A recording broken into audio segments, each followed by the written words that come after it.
জয় গুরু, বন্দে পুরুষোত্তমম। ইষ্টভরণ, লেখক কল্যাণ হালদার। একখণ্ড বস্ত্র দিয়ে প্রিয় পরমকে সেবা করেছিলেন দ্রৌপদী। একটা অন্ন আর এক টুকরো শাক দিয়ে প্রিয় সখার ক্ষুধা নিবারণ করেছিলেন তিনি। সেই ক্ষুদ্র অর্ঘ্যদানের আকুতি আপৎকালে পরিত্রাতা রূপে পরম ভক্তকে রক্ষা করেছিল। রাজাধিরাজের কাছে ভিক্ষার প্রত্যাশায় দাঁড়িয়েছিল ভিক্ষুক। তিনি নিজেই এসে ভিক্ষা চেয়ে বসলেন ভিক্ষুকের কাছে। বিস্ময়াবিষ্ট ভিক্ষুক তাচ্ছিল্যে এক কণা ভিক্ষান্ন তাকে দিল। গৃহে ফিরে দেখল ভিক্ষাপাত্রে একটাই স্বর্ণকণা। আফসোস হলো, কেন দিইনি তাকে শূন্য করে। এ কাহিনী আমার মতো লোভী মানুষের প্রত্যাশা বাড়িয়ে দেয়। তাহলে তাকে দিলে অনেক ফিরে পাওয়া যায়। শত সহস্র গুণে ফেরত পাওয়ার প্রত্যাশার ইষ্টার্ঘ তিনি কি গ্রহণ করেন? পাওয়ার প্রত্যাশায় যত দিন ইষ্টভৃতি করেছি, কিছুই হয়ে ওঠেনি। 2008 থেকে 2010 সাল, বিশ্ববাজারে মন্দা। চাকরি করি একটা প্রাইভেট কোম্পানিতে। রাতের 8 ঘন্টা ছাড়া দিনের বাকি সময়টা অতিবাহিত হয়ে যেত ওই চাকরিতে। ইষ্ট কাজে সময় নেই। চাকরিটাকেও ইষ্ট কাজ ধরে করতে হয়, জেনেছি বটে, কিন্তু ভাবা আর করায় অনেক ফাঁক। ইষ্টভরণ হয়ে ওঠে কই? নামমাত্র ইষ্টভৃতি করি, আর 30 দিনের দিন ইষ্ট সকাশে তা পাঠানো। এইটুকুই ছিল ইষ্ট কাজ। ইষ্ট প্রতিষ্ঠা করতে গিয়ে আত্মপ্রতিষ্ঠাই হয়ে যায়। কর্মে দক্ষতা বাড়লেও তা ইষ্ট স্বার্থী বা লোকস্বার্থী হয়ে উঠছে না। নিজের পদমর্যাদা বাড়ল বটে, কিন্তু মন্দা অর্থনীতির প্রভাবে সে সময় চাকরিহারা হলো বহু নিকটজন। চাকরি সংস্থান করা দুরূহ হয়ে উঠল। কিছু ধারদানা হয়ে গেল। চাকরিতে প্রভুত্ব উন্নতির লক্ষণ দেখতে পেলাম না। সেই সঙ্গে চাকরিহারা প্রিয়জনদের জন্য দুশ্চিন্তা অন্য ভাবনায় ভাবিত করে তুলল। বই পড়ার অভ্যাস সেই ছোট থেকেই। শত ব্যস্ততার মধ্যেও রাতে ঘুমাতে যাওয়ার আগে বই পড়তেই হতো। শ্রী শ্রী ঠাকুরের বইপত্র পড়তাম নিয়মিত। সেখান থেকে উপলব্ধি করেছিলাম তিনি চাকরি পছন্দ করেন না। স্বাধীন ব্যবসায় উপার্জনশীল হয়ে ওঠা তিনি পছন্দ করতেন। অন্তরে কিন্তু অন্য প্রভাব।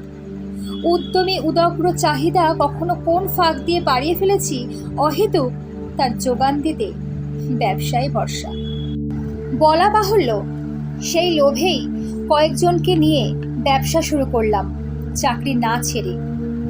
কিন্তু চাকরি আর ব্যবসা দুটো একসাথে পরিচালনা খুব শক্ত হয়ে উঠল।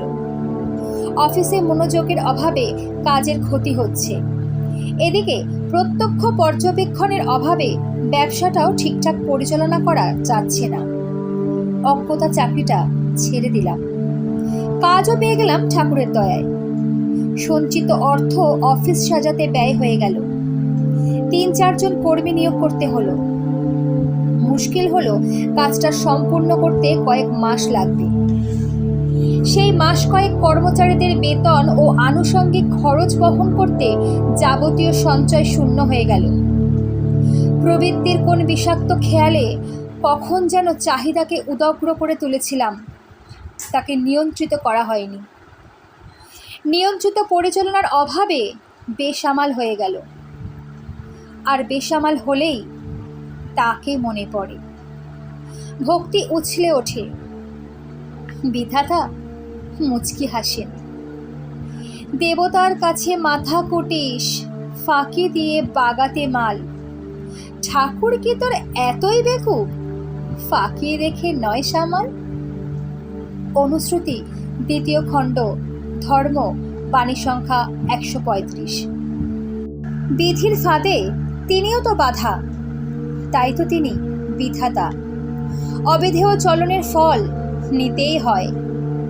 প্রস্তুতবিহীন নতুন ব্যবসায় কেউ কাজ দিতে চায় না, মুখে প্রশংসা করলেও ভরসা পায় না কাজ দিতে।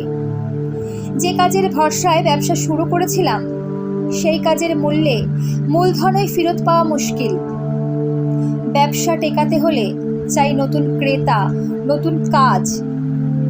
প্রসঙ্গত, আমরা ব্যবসা শুরু করেছিলাম তথ্য প্রযুক্তি আর ইঞ্জিনিয়ারিং ড্রয়িং সার্ভিস দিয়ে। ইঞ্জিনিয়ারিং ড্রয়িং সার্ভিসে আমার 10 বছরের অভিজ্ঞতা থাকলেও তথ্য প্রযুক্তি ক্ষেত্রে সরাসরি যুক্ত হতে অপারগ ছিলাম। ইঞ্জিনিয়ারিং ড্রয়িং সার্ভিসের বর্তমান কাজ শেষ না করেই নতুন কাজ নিতে পারছি না, সময় মতো শেষ করার অনিশ্চয়তায়। সেক্ষেত্রে আরও কর্মী নিয়োগ করতে হয়।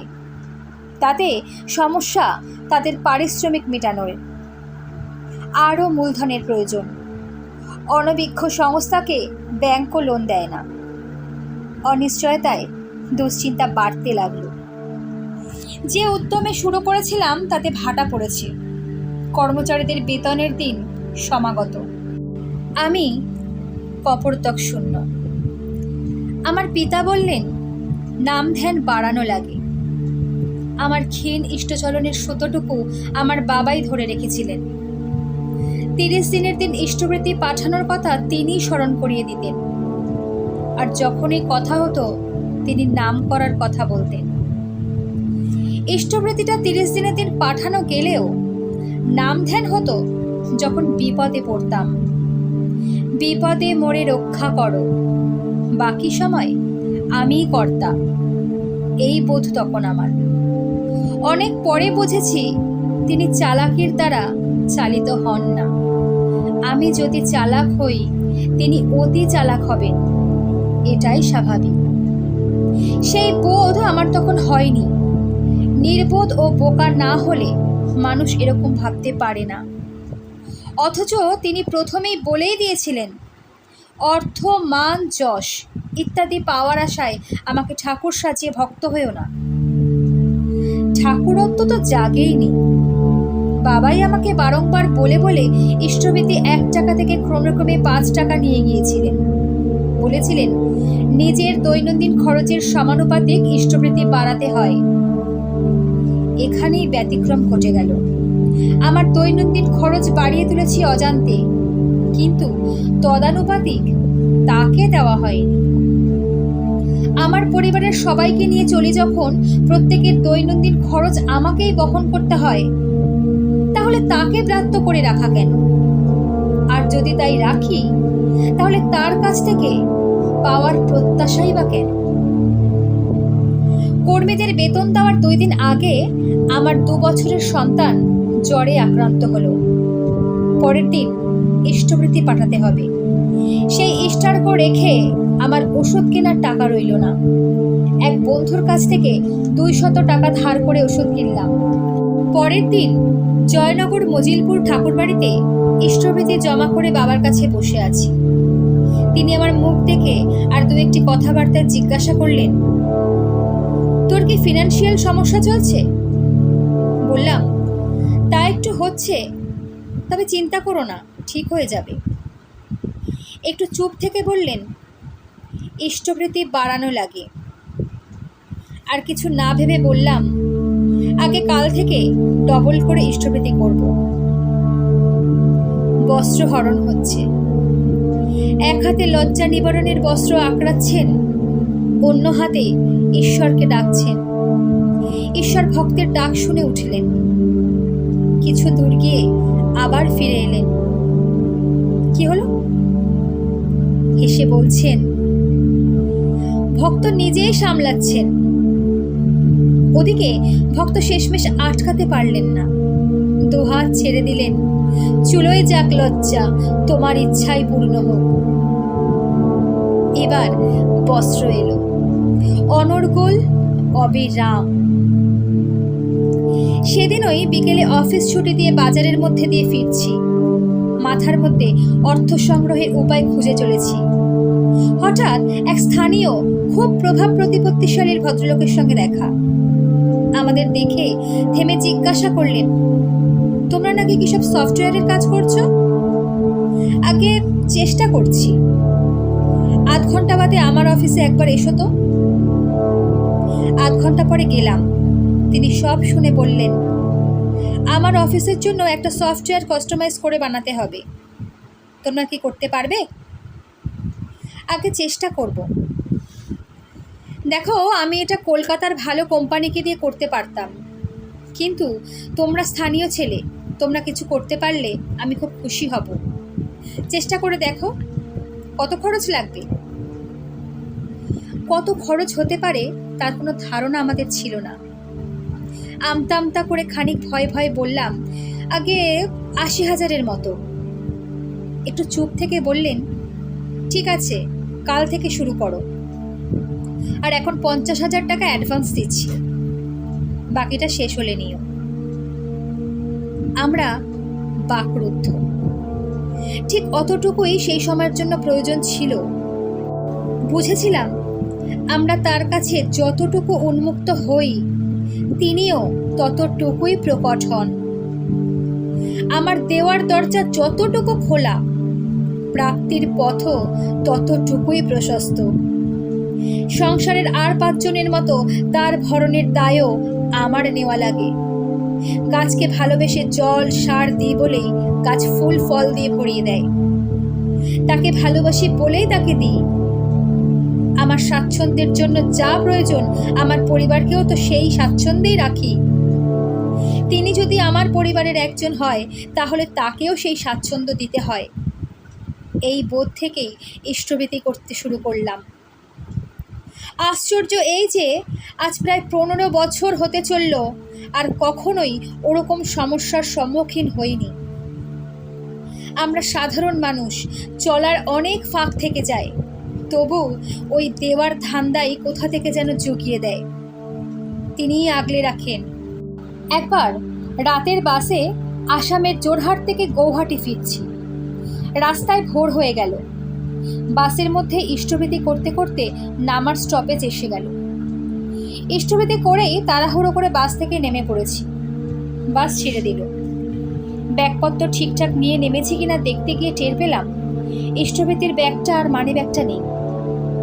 ব্যাগের এ পকেট ও প্যাকেট হাতড়াচ্ছি, এদিক ওদিক দেখছি কোথাও পড়ে গেল কিনা। কোথাও নেই। হঠাৎ এক ভদ্রলোক এসে আমার হাতটা ধরে মানি ব্যাগ আর ইষ্টভীতির ব্যাগটা দিয়ে বললেন, এটা তো আপনার। থতমত খেয়ে ব্যাগটা খুলে দেখছি সব ঠিকঠাক আছে কিনা। দেখলাম কিছুই খোয়া যায়নি। ভদ্রলোককে ধন্যবাদ দেব বলে আশেপাশে তাকিয়ে দেখি তিনি নেই, কোথাও নেই। এই কয়েক মুহূর্তে কোথায় যেন উধাও হয়ে গেলেন। তার পরিচয়ও নেওয়া হলো না, ধন্যবাদও জানানো হলো না। শ্রী শ্রী ঠাকুর আমাদের জন্য সদা জাগ্রত, অথচ আমরা তার জন্য কতটুকুই বা করতে পারি। কত ভাবনা মাথায় আসে। 2 হাত তুলে তার উদ্দেশ্যে প্রণাম জানাই। তার অনন্ত সম্পদ থেকে আমরা উপার্জনশীল ক্ষমতায় যেটুকু আহরণ করি, তাও তো তারই। তাকে আমার মধ্যে জাগ্রত করে রাখার জন্যই যেন আমার দেওয়াটা অফুরান হয়। তোমার দেওয়া ফুল যেন তোমার পায়েই রয়। জয় গুরু।